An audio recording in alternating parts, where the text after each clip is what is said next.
We are right about on time. We are on time, and I think we should go ahead and get started because there's lots of great ground to cover, and then we have our service at 10:30. Wow. For those of you who aren't used to coming to church at 9:30, are you doing okay?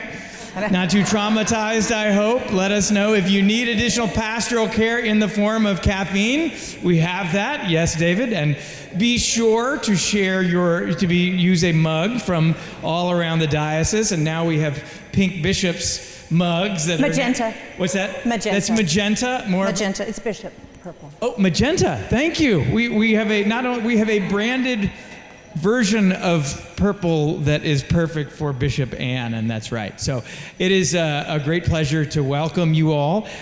This is, as I've mentioned a few times, believe it or not, this is our first official Episcopal visitation with Bishop Anne. It's actually our first Episcopal visitation in about 5 years because of the bishop transition and the pandemic. Yep. So much, a lot of time has passed, and so let's just remember this is a really important moment in the life of a congregation. There are 80, how many congregations? 80. There are 80 congregations. We as Trinity Cathedral are both but one congregation among 80. We are also have a particular charism and ministry as stewards of this place, of the cathedral itself, of the commons, of all of this. And so it's a special time to have our bishop with us, and I'm going to stop talking so the bishop has plenty of time, but we welcome Bishop Anne to Trinity Cathedral. Hi.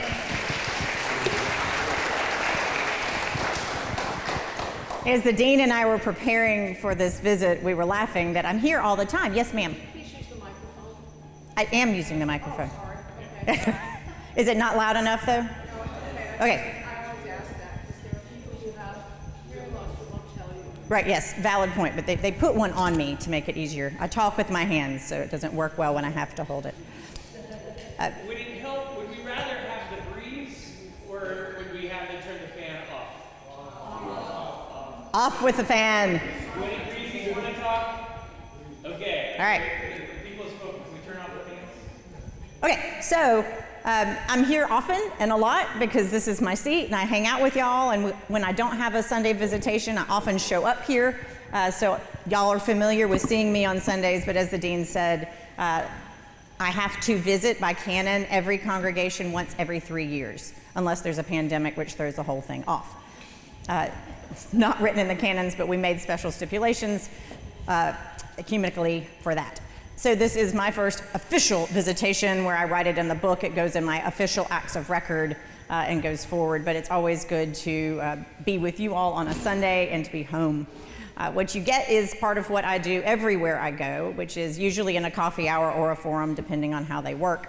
I talk a little bit about what is happening in the diocese writ large, and because I am who I am, I work through congregational development models so we can do the work of congregational development together. I think if the bishop is going to show up at a congregation on a Sunday, it makes way more sense for us to do the work of a congregation rather than me just talking for an hour about things. That's just how I think. So we're going to do that. We're going to do that. But what I tell people when I'm visiting is exactly what the dean has said. You are one of 80 congregations in the Diocese of Ohio. We are a diocese, which means that we are all connected to each other, whether we like it or not. Sometimes, right? Sometimes we like it. It's handy to have friends to help us do things, and sometimes we really want to do things all by ourselves, and we cannot because we are all intricately connected, and you all in a very particular way are intricately connected. The cathedral, by definition, is a leader, a resource, an integral head part of the entire diocese, and so it's fun to be with you. You all know, because you're around me a lot, that I care deeply about developing relationships, and I care about the togetherness of the diocese. That is, the bishop actually doesn't have that much power, as it turns out, but what she can do is convene. The power of convening is one of the primary powers and functions of the office of the bishop. And so convening us, bringing us together, is a critical part of how we operate as a diocese. Our two primary convening times are convention and what has previously been known as convocation, which desperately needs a new name. So if you're creative in that way, please see me. Nobody knows what a convocation is, and when we have two giant gatherings that are approximately the same length, that start with the same letter, that sound the same, it confuses people, me in particular. But we do these two large gatherings, and what we are doing in these gatherings, which will surprise nobody if you've been around me more than 5 minutes, is we're going to do congregational development work at the gatherings. It's about relationship building and congregational development. So at convention, we're inviting everybody to come to convention.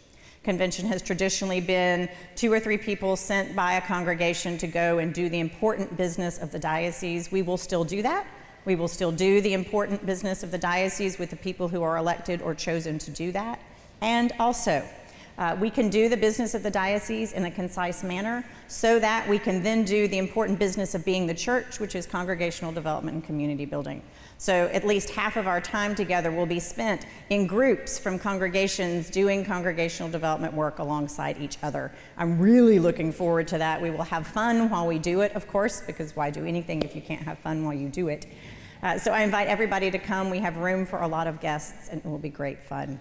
And then our convocation, soon to be named something else, is in the winter/spring, although I don't know why we call it spring when it's in February, because it's not, especially in the Midwest. But in that time frame, we will again gather to do congregational development work, relationship building between congregations and people, and have fun. So those are the things that we do together as a diocese, and I invite everybody to do it. And I know that your dean came to the College for Congregational Development this summer, which is a huge way in which we are equipping leaders and congregations to do the work of congregational development, working towards being more faithful, healthy, effective, and sustainable sharers of the transformative love of Jesus where you are. And so you have worked through, I know, at least one of the models from College of Congregational Development. Y'all worked with the charts that I actually see in the back corner, the sources of transformation, to kind of see where you see the Spirit moving most strongly in your congregation right now, which is fun to see and do. And I'm going to work you with a different model that connects with that one, which will be a nice pairing of what you've been doing.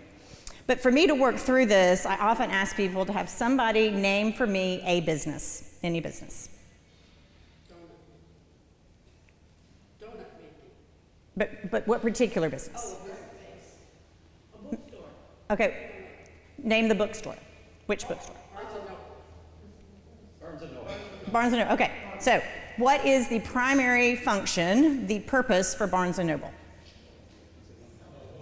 Sell books. All bookstores want to sell books. Does Barnes & Noble have a more particular purpose? To stay in business by growing with the times and adjusting their model to what needs to be. Growing with the times, adjusting with their model, perhaps offering digital books as well as paper books, online as well as bricks and mortar, right? Bridging that gap. To try to get particular, I haven't looked at what they say their purpose is, but they have a purpose. Is there another business you can think of? Cafe Aroma. So right down here. What is the purpose, do we think, of Cafe Aroma? Sell coffee, feed people. Social interaction, right? To offer coffee perhaps at a lower price than the fancy chain across the street. Sell fair trade coffee, provide space for people to come together to build community. You get the thing. So we are pretty good at figuring out the purpose of businesses because we're used to doing that, right? It's a business model to think of what your purpose and vision is. What we don't often talk about is what is the purpose of the church. We talk a lot at what we need to do in church and how to do the things we do as a church, but we don't often talk about what the purpose of church is, what we exist to do. And so there's a model in the College of Congregational Development that speaks to that. And we're going to talk about it. Can most people see the fancy model? All right. All right, so what the College for Congregational Development puts forward is that the primary purpose of the church is to gather the people of God into communities of transformation.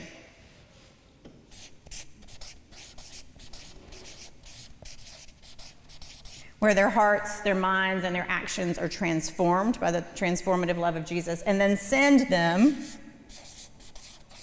out into the world to live into their baptismal purpose, right? To gather, transform, send. This model is called, conveniently, gather, transform, send, or affection. I mean, nobody said we were clever. Affectionately known as GTS, right? So you gather, transform, and send. All of this is done in your own unique context, right? So the context of Trinity Cathedral is radically different than St. Stephen Steubenville. Is radically different than All Saints Toledo, right? Everybody has a context in which they are operating. And this format, this flow, feels familiar to us for a very good reason.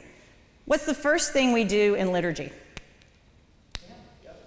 We do, but what is the literal first thing we do in liturgy?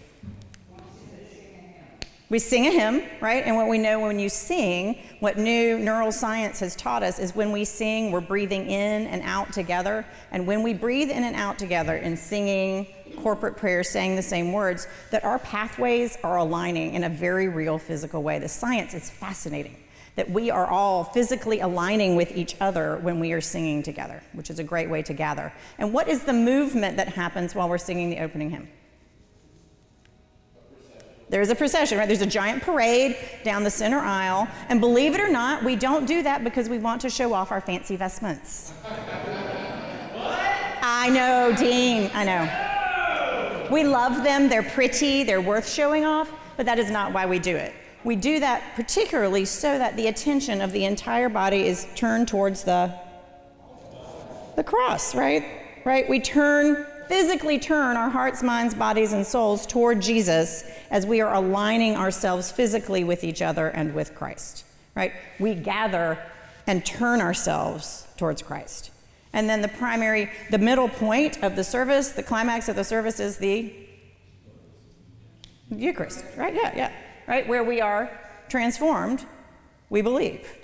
And if we don't believe this, I'm sure as heck positive we wouldn't get out of bed early on a Sunday morning and come all the way down here. There are plenty of things you could do with your time, right? We believe that not only is the bread and wine transformed, but we are transformed into something different. Our hearts and our minds and our souls are made different by the very being of being here. And then the last thing that happens in the liturgy is what? We go forth. And what's the movement that happens at the end? Right, parade number 2, right? We turn around, we go out the other way, and then from the back, we are dismissed, right? Out the doors, those beautiful doors that you have flung wide open, we are sent forth into the world to do what God has called us to do. This is the flow of our liturgy for a reason, and this is also the flow of what the church is called to do in the world. So let's talk about that a little bit. Is somebody going to tell me when I'm getting close to time? Because I'm really bad at timekeeping. What time is your time? Well, we got to start church at 10:30, so I should probably get out before that. Yeah, the dean will tell us. The dean will tell us when we're getting close to time. What's that? What are we talking about? You'll tell me when I get close to time? All right. All right. So let's look at each piece of this and talk through it a little bit. Gather is the first thing we've talked about. This you may not be able to see because of the lighting in here. This is a baptismal font. I've had people ask, is it a toilet? It is not. I never claimed to be an artist. We are diving in. We are going into our baptismal purpose. This little dude's diving into the font. And the mnemonic I use to remember functions of gather is I go in. I go into my baptismal purpose, go into the font. And these are the things that we say incorporate the gather function, which is to invite, greet, orient, and incorporate people into our congregations. What do you think is the primary way, the number one way that people today find churches? Online. Yep. Used to be you had to get a personal invitation from your neighbor, which is still a very effective way, but the primary way people find churches is online. I will tell you a short story about that. Several months ago, a couple other bishops and I were on retreat, and we had planned to do Eucharist ourselves at the house, and then decided instead of doing that, we would go to church. So I pulled out my phone at breakfast and Googled Episcopal church near me, and it came up with 4 churches. I'm like, oh great, we've got options. So I pulled up the first option, no website, no Facebook page, We didn't go. Second option, they had a website. Good news, but I could find the service time nowhere on the website. We didn't go. The third church had a website and a Facebook page, but the service had already started, so we couldn't go. The fourth site had a website and a Facebook page, easy to navigate. The service time was a little down the road, so we got in our car and we went and had a wonderful time. Friends, I wonder how many people are going to go to the fourth church down? Like, barely did a house full of bishops go to the fourth church down, if I'm honest, right? People aren't going to go that far, right? People are looking online for churches. They're doing simple searches. I am told by the Episcopal Church Communications Department that the number one search used to find Episcopal churches is affirming church near me. That's the number one search that helps people find Episcopal churches. So algorithms matter. How we put ourselves online matters. Way before we think to invite people, they are inviting themselves by looking for us, right? That doesn't mean that personal invitation doesn't matter, because it does. This is still a very close second in a way that people find congregations as we invite them. But as we're thinking about inviting people, we then move into greeting them, which means they have to get here, right? An interesting thing to do is to have a friend who doesn't know anything about the Episcopal Church or your church and have them do a search and see if they can find your church online. Have them run just a general and see if you come up, right? And then have them go through the exercise they would do, which is then probably pull it up in their GPS and drive there, right? Can they look online and see what they need to wear to church? Because people have anxiety about coming to church to a new place, right? What am I going to wear is a big question, because some churches still wear coats and ties, and some churches wear blue jeans and shorts, and you do not want to mix the two and show up wrong, because then you're going to feel like an idiot, and nobody wants to feel like an idiot when they're first time somewhere, right? So once they find it, can they figure out what to wear and where to go and when to get there? Do they know what to do with their children when they walk in the door? If they have children, right? Do they know what to do if they are mobility impaired? Right? Is all of this easily accessible is the question you want somebody to help you suss out. And then can they, through a GPS, a standard GPS, find your location and where to park? Right? Trinity Cathedral, 2230 Euclid Avenue. Can you park at 2230 Euclid Avenue? No, friends, you cannot park at 2230. I tried it, right? Doesn't work. So can they figure out where to park? And once they've parked, can they figure out how to get in? The congregation I most recently served had 17 doors. 17 doors. When I got there, lots of the doors, in an attempt to get people to go to the correct door, had signs on them. Do not enter. I love them. I love them. They are wonderful people. They were trying to solve a problem, perhaps not the best way to solve a problem. Right? So can they get in the door? Right? I mean, we think of greeting as what happens once you've walked in the door. There is so much more that greets people to your space that happens way before they ever walk into a door. Right? I know that you have people at the front door when people walk in, right, to greet them and do that sort of thing. And in-person greeting is important, so I'm going to write that down. What are other ways that we can greet people to make them feel welcome? Signage. Signage is huge. Not everybody wants to talk to a human being, and often human beings are busy, right? I mean, if you have one greeter and they're talking to somebody slides by them, do they know? I don't know, right?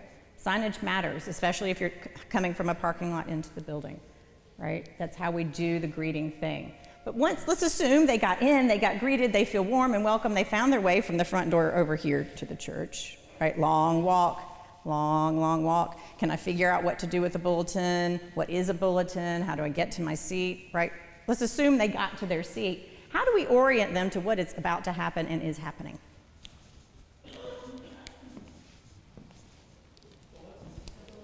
Bulletins. Bulletins are a primary way of orientation for new people.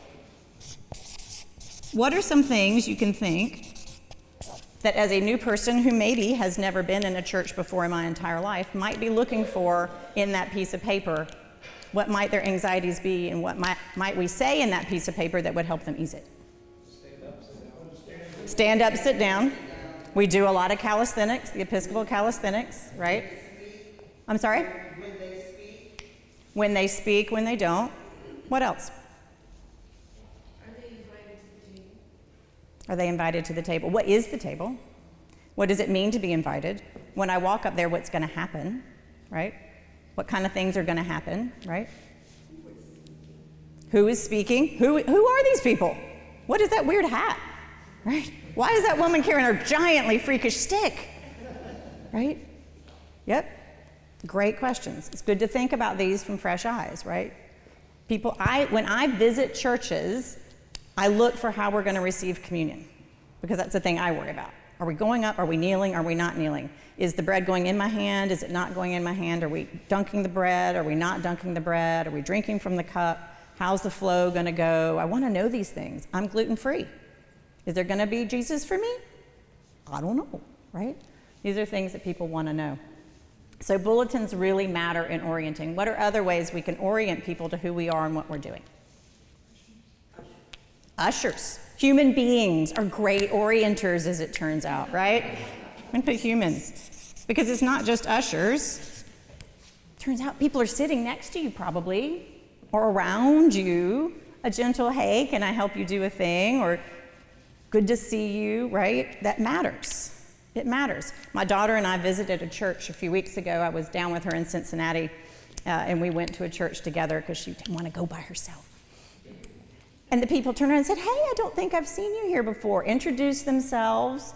Their bulletin didn't have the full liturgy, so they said, are you familiar with the Episcopal Church? And we said, oh, we are.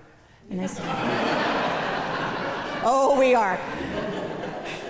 And they said, well, just so you know, our books of common prayer are blue, right? And our hymnals are red. The book of the common prayer, like this woman gave me the whole rundown. It was beautiful. She didn't assume, just because I said I was familiar, that I would know, because the book of common prayer wasn't red. They're usually red, right? It's here, and if you need help with anything, I'm happy to help you do it, right? Beautiful, totally unassuming, but lovely introduction to what was about to happen there, right? It was just gorgeous. Human beings are wonderful orienters to what is happening in the world. What are other ways that we can orient people to what the space is? Signage, right?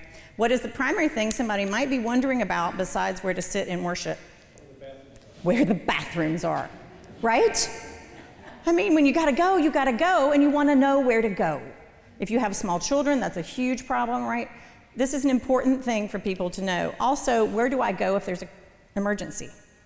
Some people have high anxiety around emergency situations. We want to alleviate anxieties as much as we can and create space for transformation. So all of this is important, and then once we've oriented them to who we are and what we're doing, we want to incorporate them in the life of our congregation, right? We don't want them to just come sit and worship once. We want them to be a part of who we are and what we do. What's some ways that we could do that? Coffee hour, right? And friends, I don't think just any coffee hour. I like to say the words functional coffee hour, right? What is important about coffee hour? I'm sorry. Wakes you up. Yes. That is critical for coffee hour. It wakes you up. What else? Conversation, right? Coffee hour exists for the people who are part of a congregation, yes. But in my mind, the primary purpose of coffee hour is new member incorporation, right? That is the primary purpose of coffee hour. We usually act, and I don't know about here, but we usually in the church act like the primary purpose is happy hour with friends, right?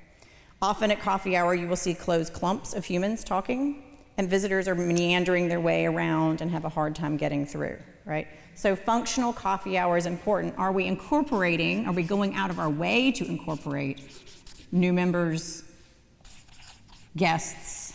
Are people talking to them? Is more than one person talking to them, right? At my last congregation, we had one person who was great about finding the new people, beelining to them, talking to them, making sure they knew where the good snacks were, did they need anything. And then we had to really work on who else was going to do that, because you don't want to talk to the same person the whole time. That's right. Functional coffee hour. What are some other ways we can incorporate people into the life of our church?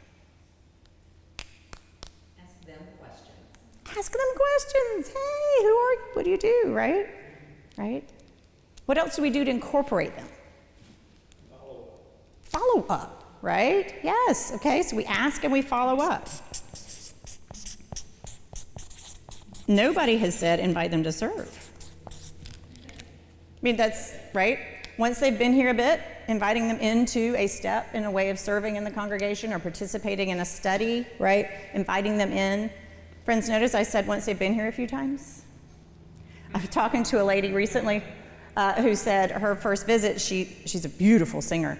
And the person in front of her turned around and said, gosh, your voice is beautiful. Would you like to sing in the choir next Sunday? And then somebody else asked her to sing a solo.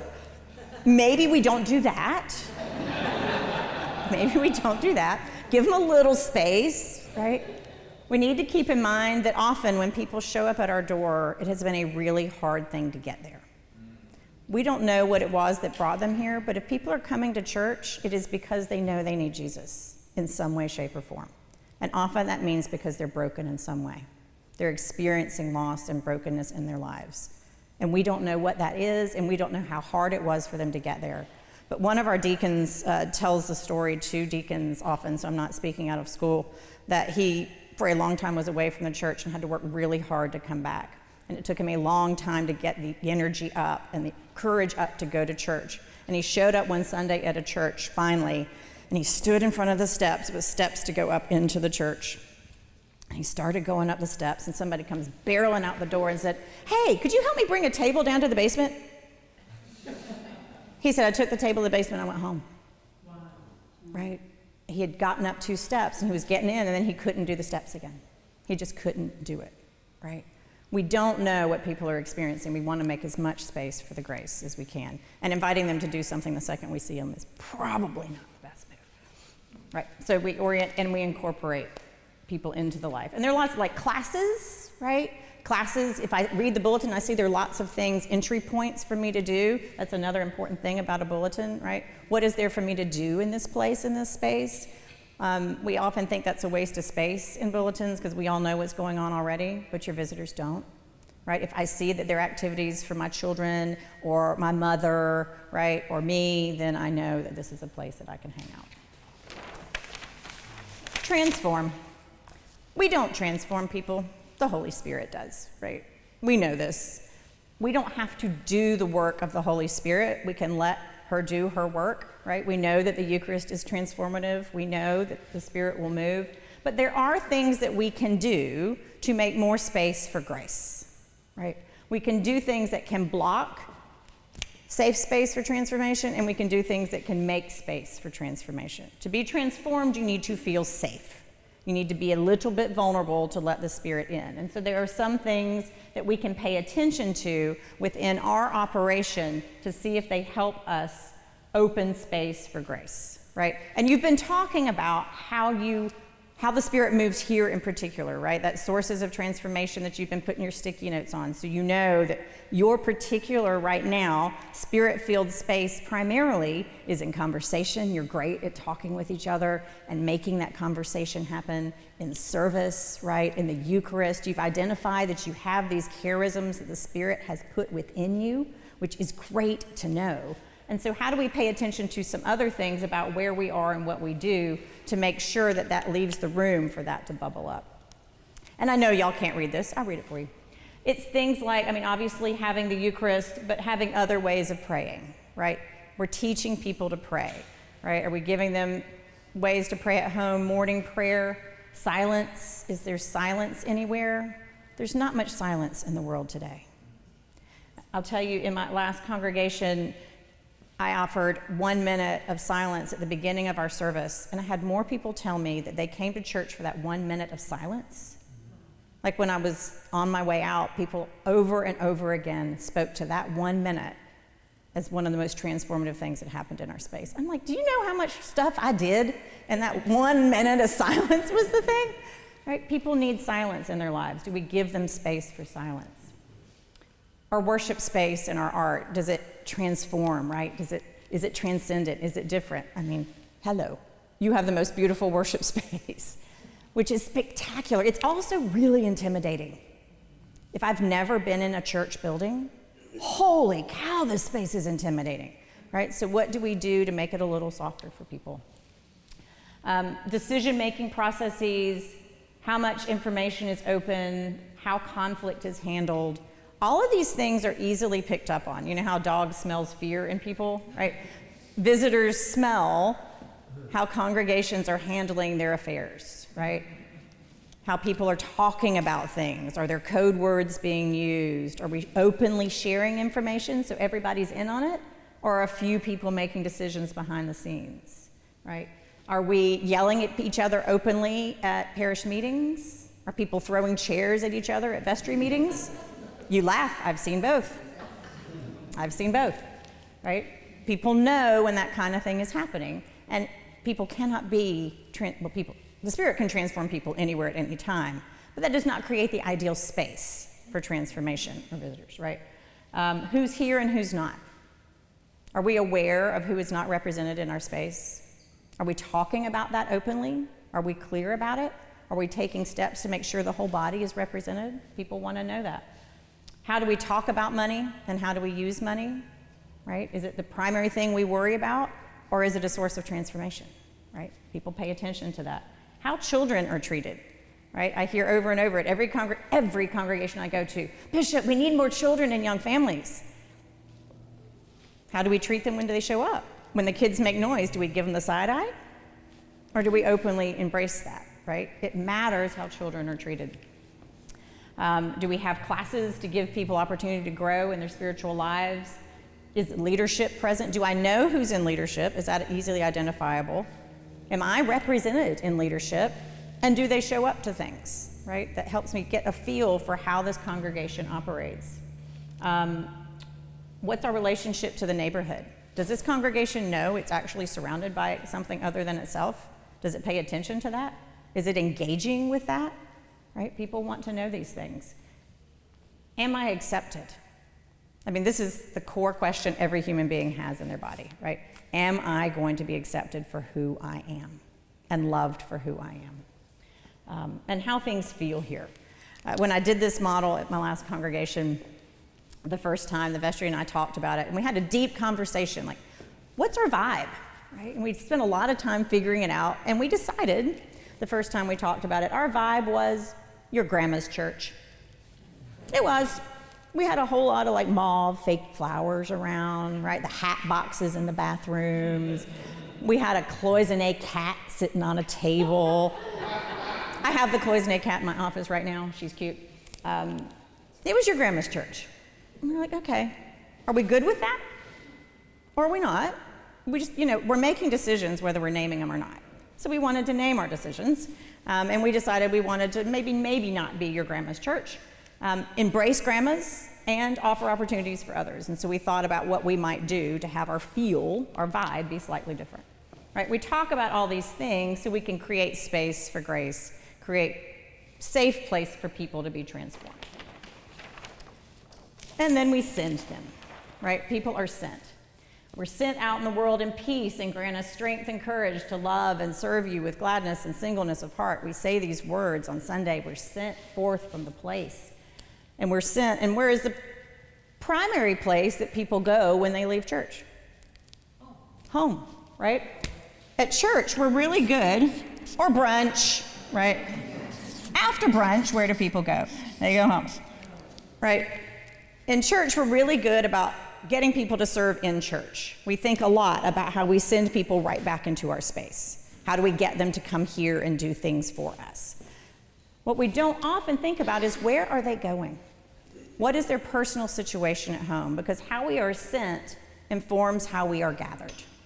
Right? I was talking with a priest whose attendance dropped pretty significantly at one point, and she couldn't figure out why people weren't coming to church. And so she started talking to them, and turned out she had several shift workers, and that the shifts had shifted at this particular factory.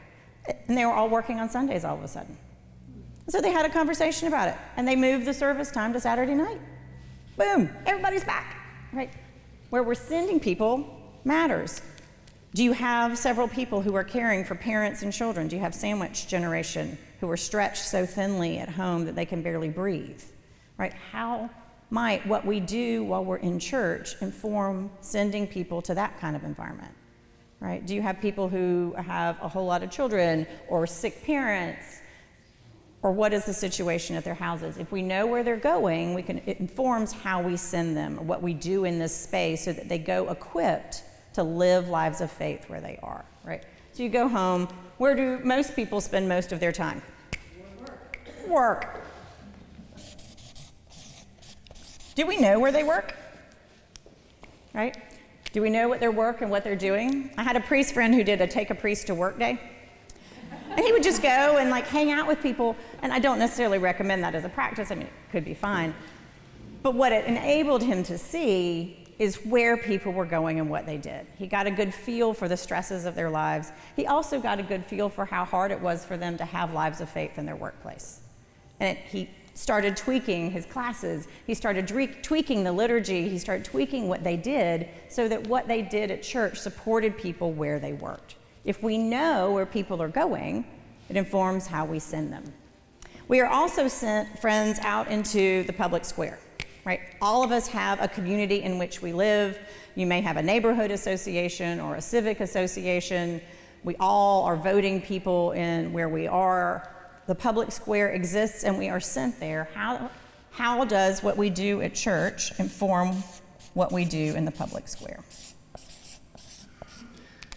And then, of course, we're sent to church, right? People do spend time volunteering, serving, being an active part in the lives of their congregation. Oh, I missed a C. Church. We're sent to church, right? And when we talk about how people serve at church, are we making assumptions about their work as it relates to church? Oh, we totally are. Oh, you're an accountant, spectacular. Would you be our treasurer? Right? Oh, you're a teacher. Excellent. Would you teach Sunday school? Right? We make assumptions, and somebody said ask questions, right? Just because someone is an accountant does not mean they're called to serve in the finance committee. They may desperately want to sing in the choir, or they may have a deep-seated passion for gardening that they never get to utilize because they spend all day at a desk and they want to be outside in a garden drawing people to a space. And we don't know if we don't ask. What our dismissal says, send us out to do the work you have given us to do. What is the work God has given you, right? It may not be what you're employed to do or what you used to be employed to do or what you do on a daily basis, but where you are called. And so if we spend time with people sent out into their space, it informs how we gather them. Does that make sense? What questions do y'all have about our gather, transform, send model? What things does it raise to the top for you about who you are here and work that you can do here? Or anything else you want to talk about? Yeah. Recently we had a funeral here for somebody from my workplace, and it just made me think, like, wow, everybody's going to see where and I was like, do I need to send an email that explains you don't have to take, no, I don't. But right. Just, it's like an opportunity. It's like, this is my church. This is why I like it. It's welcoming. And then it was great. Good news. But, we have Muslim people at work. Mm-hmm. We have non-Christians at work. So I guess my question is, how do we take advantage of opportunities like that? I think this is a great question.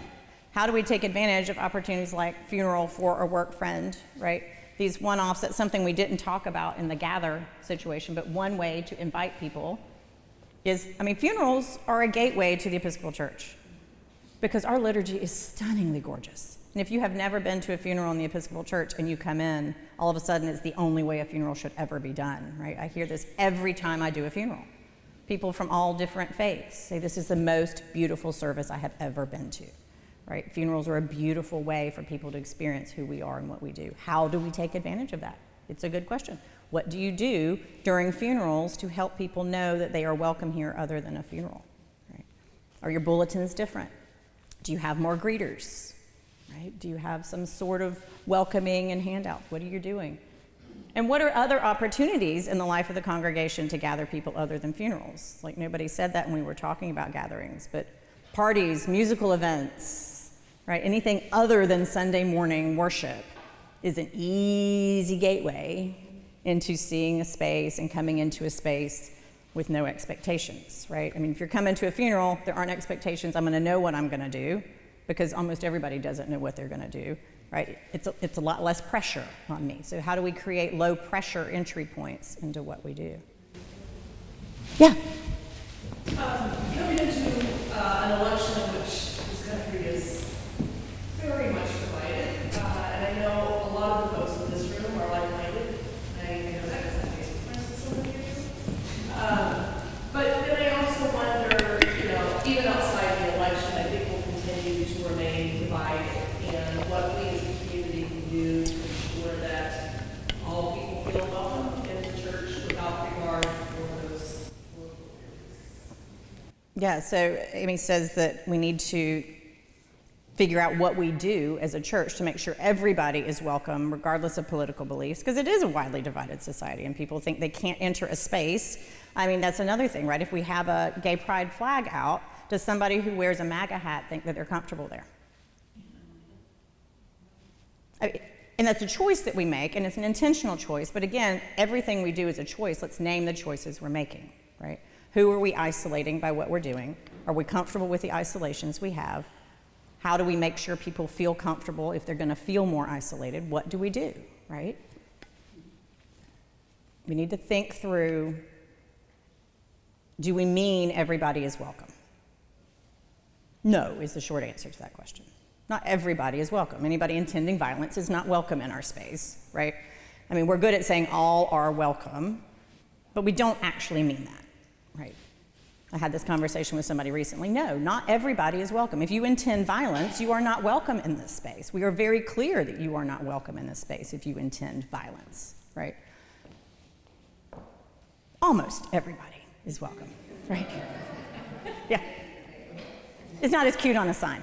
You said at the beginning of this talk that more people were going to church remotely than actually coming to church itself. And is that not worrisome that COVID's over more or less? And is this just a phenomenon that everybody's doing everything online? And is this just not a concern? I've never been to church remotely. I just try to find a church and go to it. I don't think I would be satisfied doing it remotely, other than concerts. Yeah, so the question was, did I say that more people are going to church remotely than in person now? Is that a byproduct of COVID? Is that generally the question? And then I don't think I said that, because I don't think that's true. But a lot of people do attend church online. In general, less people are going to church, full stop. Not just more people find churches online. Yes, that is how people find church. They find it online and then they go, right? They Google, where's a church, right? But the fact that people are still worshiping online is real. People peruse through, they find videos, they're gleaning things. Society is moving more and more towards video-based information gathering. This is just a truism. Less and less people are reading things to gather information. They are watching things to gather information. I'm betting most of us in this room do not fall in that category. It's my children's generation and the generation below that. Almost all of their information is gathered by video, right? If we're sitting in a kitchen and I say, I wonder how we do something. My girls are watching YouTube or TikTok and I'm reading, right? It's a very different way of embracing and orienting to the world. And so how do we know? Are we paying attention to the trends? Are we paying attention to how people are ingesting data? And are we accommodating what we do to meet that need? I haven't been really great about that, but we're having that conversation in my office as well, because if all I put out is mostly written or static pictures, I am missing generations of people at this point. And it's a shift that I have to make and that we have to think about, because there are shifts in trends. Another shift in trend that is very real is that people don't join things, right? We have pretty much ended the age of association and are pretty much in age of affiliation or independent connections, right? So all membership-based organizations have experienced a significant decline for at least the past 15 years, and it's getting precipitous now. It's not just the church, right? Lions Club, speakers bureaus, garden club, bridge club, right? It used to be, this is how people oriented to the world. We joined groups. We found our meaning in the things we joined. We had memberships. We had all the cards. We loved it, right? I used to have a keychain full of cards that I could ping into all of the clubs that I was a member of. That is not how the world works right now, right? People don't join things. And if we insist that you must join us to be a part of us, we can insist that, but we're not going to grow a whole lot because that's not how the world is operating anymore. We have to be willing to flex in how we operate so that we can share the transformative love of Jesus. Jesus did not say, friends, go build giant, beautiful buildings, make people come to them for 1 hour during the week and sit in a hard pew and join you. I promise, it's not in the book, not anywhere, right? Go, therefore, and make disciples. Go being the predominant word, right? How do we reach people where they are in the world today, which is really different? Yeah? And to that end, and I'm the absolute, I hate computers, I'm the least technological person in this room, but we are going toward a technological function sort of with realm and things like that, but that means you already have to be all part of the church. Yep. Yeah. And so you're talking about all this personal inviting and everything, but we literally have to know for that generation that is totally focused on the phone and the computer, we have none of that. Yep. We just don't. Yep. If I can't get to it through my rectangle, I can't get to it. And we have 5 minutes. We have 5 minutes. Yes, sir. In the send part, how do we get a wider presence in the public square as the Episcopal Church? Not as individual members of the Episcopal Church, but the Episcopal Church itself. Right, that's a good question. How do we get more presence in the public square? People don't know we exist a lot, right? I have conversations with people all the time where they say, I didn't know this existed. We had a sweet counselor at Bellwether last summer, and I was talking with her, and I said, what made you come here? And she said, I really just wanted to work on a farm. And so she went to Bellwether to get an internship at the farm. And then she realized that working on the farm meant she was going to have to process animals, and decided that was not something she was interested in doing. And somebody there said, oh, would you like to be a camp counselor this summer? And she decided to do that. And then she started learning about who the Episcopal Church was through the orientation program. And her cousin is trans.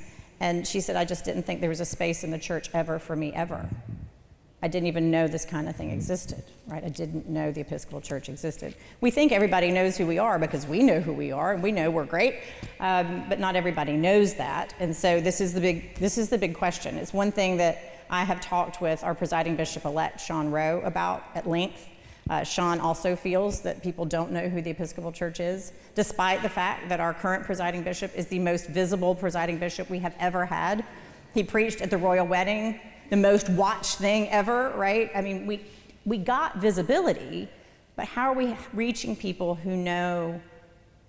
I think the thing is we want to get people who are recognizing brokenness in themselves, because that's what, right, the church reaches people. People aren't going to even be looking for a church unless they know they have a need for something outside themselves, right? And so how do we reach people who are starting to come to that awareness and have them know that we are a place where God loves you, no exceptions, right? We are a place that holds that, where you can have differences of opinion in the same place and hold that in a beautiful way. I believe that largely that work is the Episcopal Church Communications Department, because they have more money, they have more resources. These are people who do communications on a national level all the time. And we're having those conversations in the diocesan communications office. What can we do on a diocesan level? Some kind of ad campaign, I don't know what. Not my experience, not my expertise, but people who do have that, we're in conversations about what can we do on the diocesan level as well. Because you're right, people don't know who we are. We have 1 minute left. have a Concluding short question. thoughts or a concluding question? Y'all ask great questions. I appreciate you. I appreciate all that you do for the diocese as the cathedral, all you do for the Episcopal Church as members of the church, and just for here at Trinity Cathedral. It is a gift to be your bishop.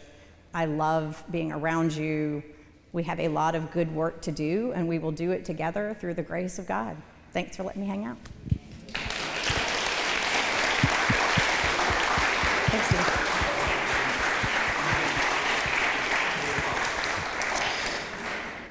I'm going to take a moment to talk about what we'll be up to in the coming weeks. If you need a distraction in order to get to liturgy, to get prepared, feel free to take that.